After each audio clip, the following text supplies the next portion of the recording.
किसान नेता सरवन सिंह पंढेर हमारे साथ हैं। हरियाणा में खाप महापंचायत का आयोजन किया जा रहा है कि किसान जत्थेबंदियां एकजुट होकर आंदोलन को आगे बढ़ाएं। लेकिन फरवरी से ही आंदोलन लगातार चल रहा है और अब तो एक प्रमुख नेता है जो कि भूख हड़ताल पर बैठे हैं। उनकी जगदीश सिंह डल्लेवाल जी की तबीयत लगातार बिगड़ रही है। आगे भविष्य क्या देखते हैं आप आंदोलन का? नहीं, देखिए, भविष्य बहुत उज्जवल है। पूरे देश भर में प्रयास हो रहे हैं, सभी संगठन मिलकर है और हमें लगता है हम कामयाब भी होंगे। अच्छी बात, जो पिछली मीटिंग थी अच्छी बात थी। मांगों के ऊपर किसी की कोई आपत्ति नहीं है। उन्होंने भी कहा है कि आंदोलन सारे देश के किसान मजदूर की जरूरत है। और डल्लेवाल साहब आप देखते हैं, लगभग उनको 34वां दिन हो गया अमर अनशन पर बैठे हुए। पूरे देश को एमएसपी लीगल गारंटी कानून चाहिए, वादा भी था सरकार का।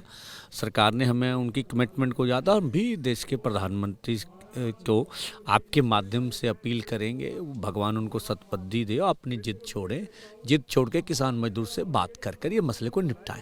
सबसे बड़ा सवाल एक ये भी है कि किसान संगठनों के बीच में आपस में रोड ब्लॉक कहाँ है, जिसकी वजह से जो एकजुट आंदोलन दिखाई देना चाहिए था वो नहीं दिखाई देता। और अलग अलग नेता अलग अलग बयान भी देते रहते हैं, स्टेटमेंट्स आते रहते हैं। संयुक्त किसान मोर्चा आपके साथ शामिल नहीं है और राजनीतिक अलग बन गया, आप एक अलग आंदोलन को लेकर साथ चल रहे हैं। आपको लगता नहीं कि साथ एक होते तो ज़्यादा शक्ति होती? रोड ब्लॉक का है। हाँ, देखो, दो फोरम तो साथ ही में है।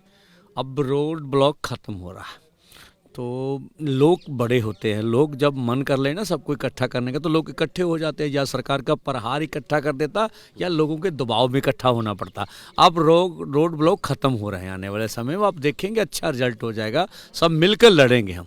2025 में अब प्रवेश करने वाले हैं, तो क्या योजना आगे है इस आंदोलन को आगे बढ़ाने की, उसके बारे में बताएं। हाँ, देखिए, एक तो 30 का कल पंजाब बंद है, वो हमें आज लग रहा है जिस तरह से पूरे पंजाबी 3 करोड़ पंजाबियों ने मन बनाया, ये सफल होगा। और आगे 4 कई बड़ी महापंचायत हमने खनौरी पर रखेगी। आने दिनों में और भी ऐलान आप देखेंगे। हरियाणा में प्रवेश नहीं कर पा रहे हैं आप, हरियाणा सरकार आपको रोक दे रही है। हरियाणा में आज महापंचायत खाप की, आपको लगता है कि अब ये एक प्रयास है हरियाणा से सपोर्ट बॉर्डर की तरफ? हाँ, देखिए, हरियाणा पहले भी सपोर्ट करता था। देखिए, पहली बार किसी किसान आंदोलन में हुआ भी 70,000 या 50-60 हज़ार अर्धसैनिक फोर्स हरियाणा में लगे हों, और इस तरह से यूटिलाइज किया गया ताकत को हरियाणा को दबाने के लिए।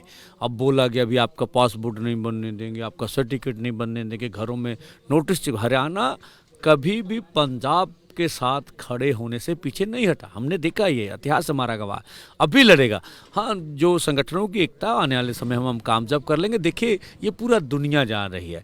फिर आप बोलते थे ट्रॉली पर मत आइए, अब पैदल जाने पे क्या आपत्ति? आप बताइए हमें, देश दुनिया को, भी आपका लॉ एंड ऑर्डर 100 आदमियों को कैसे प्रभावित कर सकते? तो ये सरकार की तरफ से बातचीत की कोई पहल अभी तक नहीं, अभी तक हमारे साथ तो कोई बातचीत। आपने कोई कम्युनिकेशन किया? हाँ, हम तो कम्युनिकेट करते हैं। अब डल्लेवाल साहब ने 3-4 चिट्ठियाँ पीएम जी को लिख दी, राष्ट्रपति को लिखी हैं। लगातार हम आपके माध्यम से बोलते भी, हमारे दरवाजे वार्ता के लिए खुले हैं। सुप्रीम कोर्ट की बात मानेंगे? नहीं, देखिए, दो बातें हैं। सुप्रीम कोर्ट, जो भारत सरकार ही सुप्रीम कोर्ट में गई हो, भारत सरकार का ही बात हो रही है। देखिए, दो बातें हैं। सुप्रीम कोर्ट जो बात कह रहा है आज, भी डल्लेवाल जी की चिंता है उन्हें, ठीक है, अच्छी बात है। लेकिन 7 लाख किसान पिछले 25 साल में, किसान मजदूर कर्जे कारण खुदकुशी करके, उनकी चिंता कौन कर? जो अभी सुप्रीम कोर्ट में रिपोर्ट दाखिल हुई, मैं उनकी बात कर, 4 लाख तो उन्होंने मान लिया। तो भाई, बड़ी बातें हैं। मुझे लगता है सर्वोच्च न्यायालय को, सरकार को निर्देश देना चाहिए भी किसानों के साथ मिलकर वार्ता करके मसले का हल करें, जो हम समझते हैं।